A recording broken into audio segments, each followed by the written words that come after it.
macadka sidra wuxuu kaalin ka soo qaatay in coalitionka uu ololeynaya arrimaha xuquuqda carruurta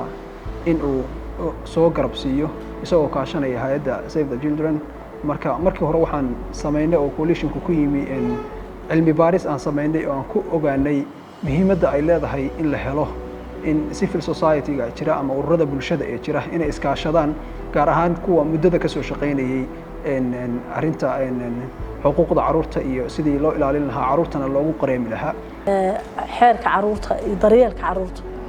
waxa weeyaan muhiimadda koowaad in la dhaqan geliyo la ansixiyo la dhaqan geliyo laguna faafinta rasmiga ah runtii waxaan dareemaynaa inay jiraan baahiyo aad u xoog leh baahiyahaas hadda assessmentska tirada badan oo kala duwan oo hadda runtii la rabo in laga soo qabto child protectionka waxaan rabnaa insha Allah in la waajaho kuwooda ugu xasaasisan oo ugu muhiimsan taasoo insha Allah aan rabno inaan uga dhex qareyno qaybaha bulshada qaybaha dawladda annaga roolka aan ku leenahay arrintan waxa weeye in aan ka qayb qaadano dhanka cilmi baarista iyo waxyaalaha khuseeya oo hadba baahiyaha jira aan u darasno